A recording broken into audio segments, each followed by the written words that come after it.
여러분 안녕하십니까? 진성호입니다. 진성호의 융단 폭격, 이번에는 새로운 방송통신위원장으로 지명된 한승혁 변호사에 대한 융단 폭격을 하겠습니다. 자, 제가 지금 조금 몸이 좋지 않아서 목소리에 힘이 좀 없습니다. 양해해 주시기 바랍니다. 자, 문재인 대통령이 이효성 방송통신위원장을 임기가 남았는데도 잘라버렸습니다. 그리고 그 자리에 한상혁 후보자를 지명했습니다. 그런데 한상혁 후보자가 지명되자마자 지금 논문 표절 논란에 휩싸여 있습니다. 자, 국회 과학기술정보방송통신위원회 소속 박성중 한국당 의원이 한상혁 후보자의 석사학위 논문의 일부 표절 의혹을 제기했습니다.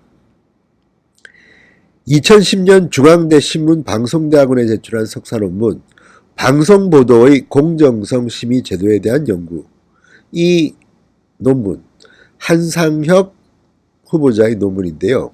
이 논문은 2008년 A씨가 성균관대 대학원 법학과에 낸 석사 논문 방송광고 심의 제도에 관한 헌법적 고찰과 일부 내용이 거의 비슷했다. 표절 의혹이 일고 있다.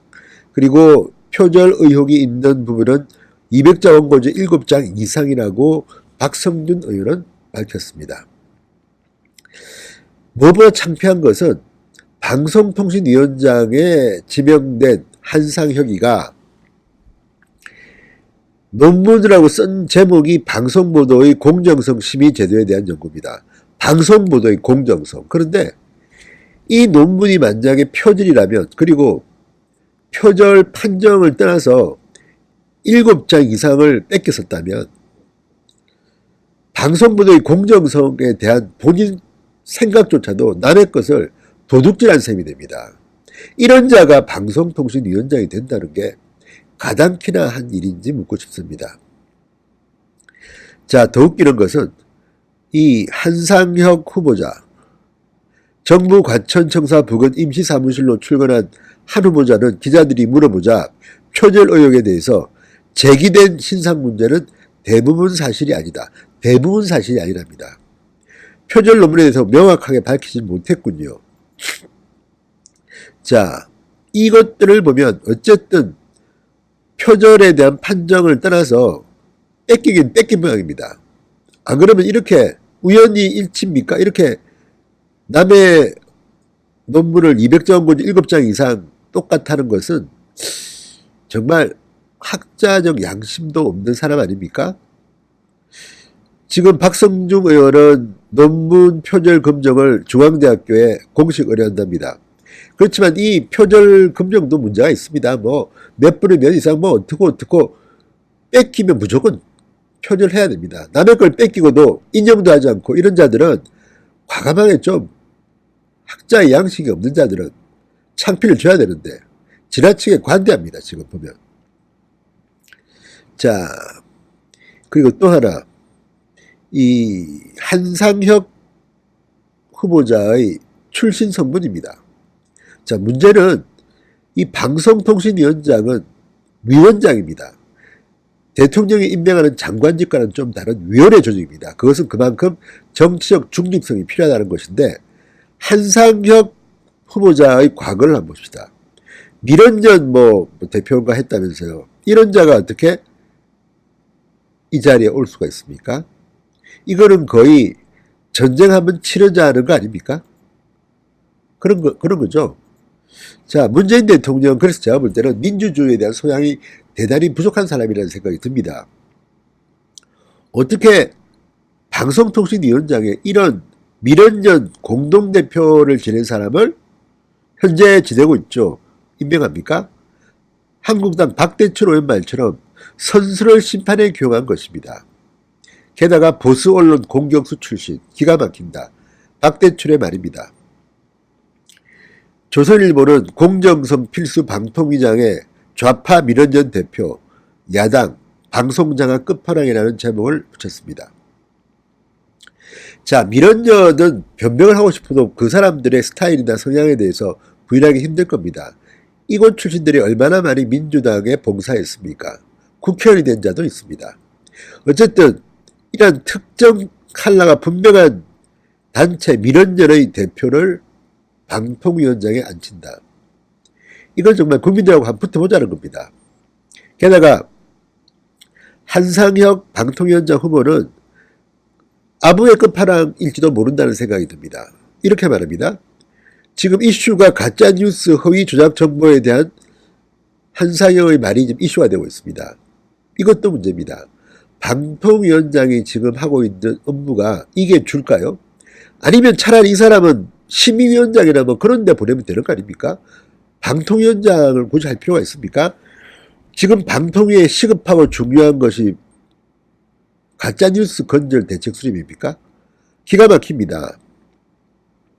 자, 언론 노조도 성명을 냈는데 10일날 기가 막힙니다. 언론 노조도 우리는 아시다시피 저쪽 편 아닙니까? 그런데 언론 노조가 물어봅니다. 지금 방통위에게 시급하고 중요한 일이 과연 이른바 가짜뉴스 건절 대책의 수립입니까?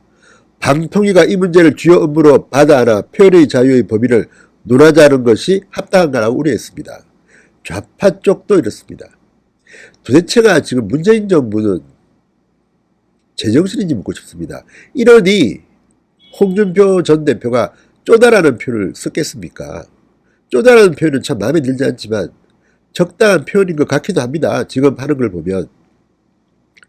저도 조선일보 문화부 기자를 할 때 과거 방송위원장을 몇 명 봤습니다.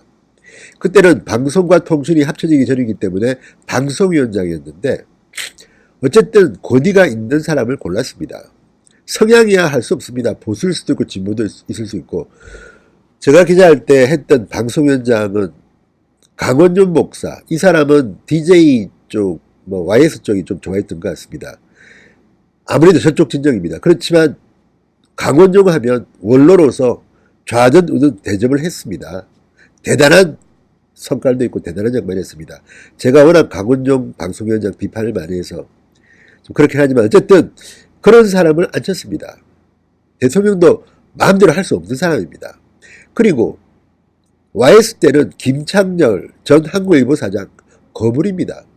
이 사람도 보수 성향이긴 하지만 대통령 말도 잘 안 듣습니다. 본인이 소신이 뚜렷한 사람입니다. 과거의 방송위원장들을 쭉 보면 이렇게 원로고 존경받는 거물들이 앉혔는데 요즘은 뭐 이런 표현 쓰면 그렇지만 오실한 바른미래당 원내대표 표현처럼 칼제비가 필요한 것이 아니지 않습니까? 이곳은 왜 칼제비가 이곳에 옵니까? 그리고 급도 한상혁 저도 이름 처음 들어봤습니다. 솔직히 잘 모르는 사람입니다. 그래도 방송통신위원장 이효성 위원장은 제가 잘 압니다.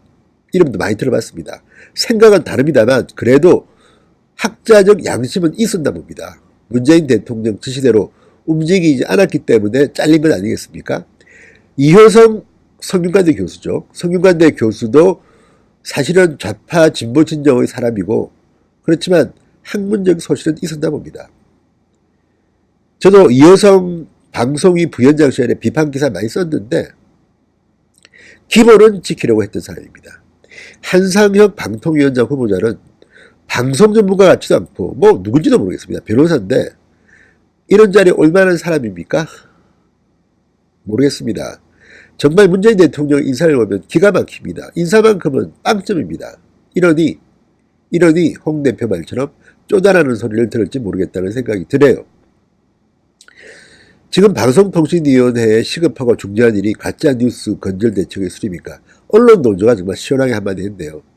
무엇보다도 가짜뉴스를 누가 판단합니까? 저도 가짜뉴스 반대합니다. 그렇지만 그것은 시장에서 판단할 일이지 정부가 마음에 들면 가짜뉴스 아니죠. 마음에 안 들면 가짜뉴스. 문재인 대통령과 청와대가 많이 쓰는 수법입니다. 오늘도 문재인 대통령 경제가 튼튼하다. 가짜뉴스 경계하라. 이 사람들은요, 자기들이 뭔가 잘못하고 있으면 비판하는 힘을 막기 위해서 가짜뉴스 이야기를 합니다. 참 나쁜 사람들입니다. 그 칼제비로 한상혁을 앉히려고 했다면 정말 잘못한 것입니다. 한상혁은 그 자리에 앉더라도 식물방통위원장이 될 겁니다. 두고 보십시오. 진서보의 윤단 폭격이었습니다.